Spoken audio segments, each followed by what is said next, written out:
Hello friends, देखिए मैंने आपको कल ट्रेन से संबंधित कई प्रश्न कराए थे और उसमें से ये दो प्रश्न निकले हैं। इन प्रश्नों को हम बिल्कुल सरल तरीके से आपके सामने रखने वाला हूं।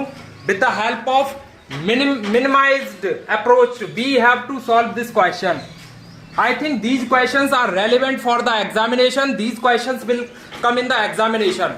Whenever you will sit in the examination hall, then you will face these type of questions. देखिए अब इन प्रश्नों को हल करते हैं।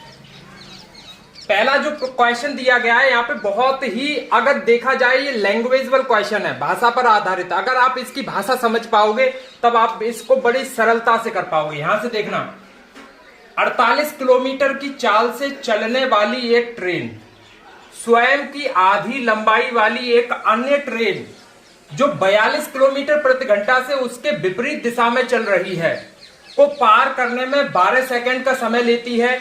यह ट्रेन एक प्लेटफॉर्म को 45 सेकंड में पार करती है। प्लेटफॉर्म की लंबाई फाइंड आउट करनी है। यहां से देखिए हमें एक जो ट्रेन है उसकी स्पीड दी गई है, यानी कि हमें जो ट्रेन पहली है उस ट्रेन पहली की हमें स्पीड दी गई है 48 किलोमीटर पर आवर। सबसे पहले हमें क्या पड़ेगा? First of all we have to change this speed into metre per second. If you are changing this speed into meter per second, then you have to multiply by 5/18. यहां से देखिए 48 multiply by 5/18, then अब यहां से हम इस speed को metre per second में बदल सकते हैं। देखिए अगर मैं इसको 6 से डिवाइड करना चाहूं तो 8 टाइम और 6 से ये 3 टाइम, यानी कि यहां से हमें पता चला 8 पंजे 40/3। इसकी स्पीड जो आ गई मीटर पर सेकंड में आ गई। यहां से देखिए ये दूसरी ट्रेन की भी बात कर रहे हैं, यानी कि दूसरी ट्रेन है वो किस स्पीड से जा रही है? 42 किलोमीटर पर आवर से, यानी कि दूसरी ट्रेन T2S, मैंने इसको नाम डिनोट कर दिया, ये इस स्पीड से जा रही है। इसकी स्पीड है 42 किलोमीटर पर आवर। अब यहां से देखिए इसको चेंज करना है हमें। ये 42 है और 42 को मैं चेंज करूंगा अगर मीटर पर सेकंड में, तो हमें फिर से वही 5/80 से मल्टीप्लाई करना पड़ेगा। 5/18 से मल्टीप्लाई जैसे ही हम करेंगे तो ये स्पीड जो किलोमीटर पर आवर में थी ये मीटर पर सेकंड में हमको मिल जाएगी। यहां से देखना, अगर मैं इसको 6 से डिवाइड करना चाहूं ये 7 टाइम डिवाइड होगा और ये 3 टाइम्स होगा, और 7 5 जा 35/6, यानी कि यहां पर जो हमें स्पीड फाइंड आउट हुई है वो हुई है 35/3 मीटर पर सेकेंड।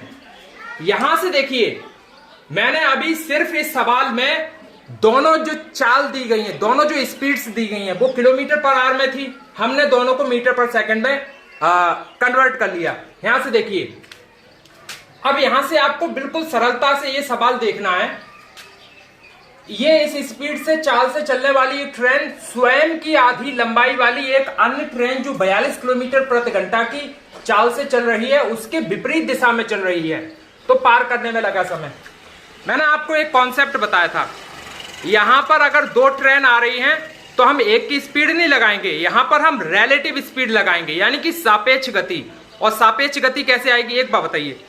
दोनों ट्रेन एक दूसरे के अपोजिट आ रही हैं तो यहां पर हम दोनों ट्रेन की लंबाई को तो ऐड कर लेंगे, लेकिन जो स्पीड होगी उनका अंतर लगाएंगे। दोनों स्पीड का जो अंतर आएगा, जो डिफरेंस आएगा, उस डिफरेंस से हम उसकी दोनों की जो लंबाइयां होंगी उनको हम डिवाइड करेंगे। देखिए हमें पहली ट्रेन की भी लंबाई नहीं दी गई है तो उसको हम डी कंसीडर कर सकते हैं, डी मान लिया यहां पर। और ये बोल रहे हैं जो पहली ट्रेन है उस ट्रेन की आधी लंबाई की दूसरी ट्रेन है, यानी कि D/2 कहेंगे इसको हम। पहली अगर D लंबाई की होगी तो दूसरी D/2, क्योंकि यहां पर मेंशन है, दिया गया है। अगला, अगर पहली ट्रेन 40/3 की स्पीड से जा रही है, अब ये दोनों एक दूसरे के विपरीत आ रही हैं, यानी कि हम इन ट्रेनों की स्पीड को ऐड कर देंगे।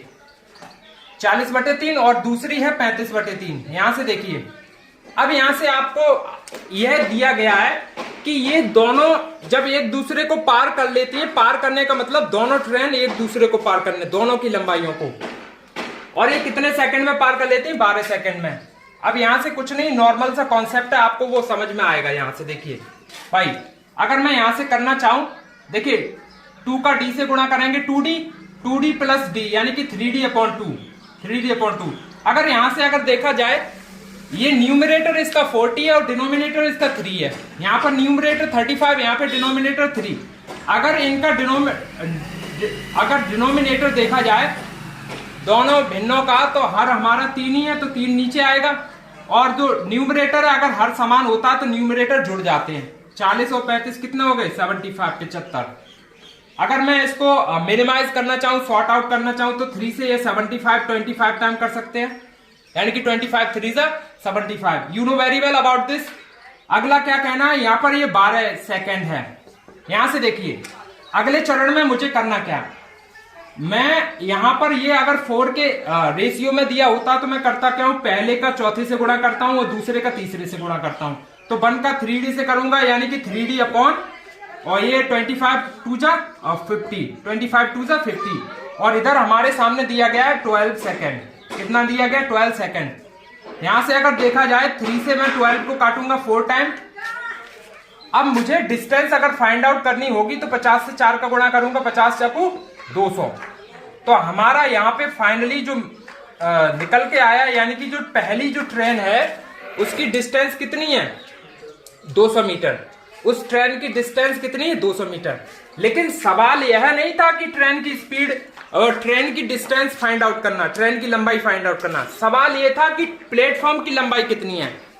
देखिए मैंने आपको पहले सवाल में एक बात बताई थी, अगर ट्रेन किसी खंबे को पार कर रही है या किसी व्यक्ति को पार कर रही है तो ट्रेन स्वयं की लंबाई कवर करती है। लेकिन यहां पर वो ट्रेन प्लेटफॉर्म को पार कर रही है। प्लेटफॉर्म को जैसे ही पार करती है तो स्वयं की लंबाई तो ऐड होगी और प्लेटफॉर्म की लंबाई भी ऐड होगी।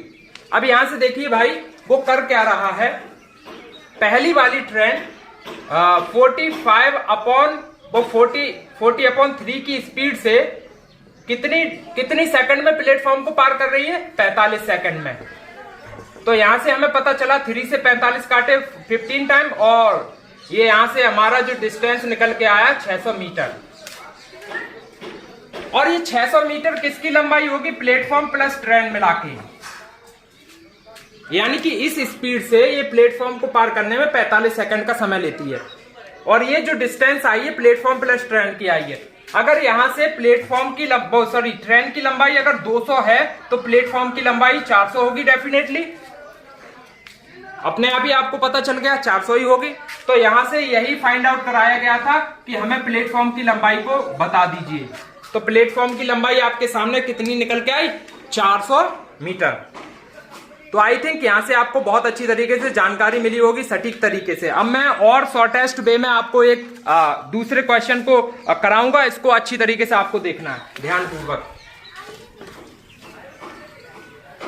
बहुत बढ़िया तरीके से ये है, यानी कि जब 2 ट्रेन चलती हैं तो उनकी हम एक की स्पीड नहीं लगाते, हम उनकी सापेक्ष गति लगाते हैं, रिलेटिव स्पीड।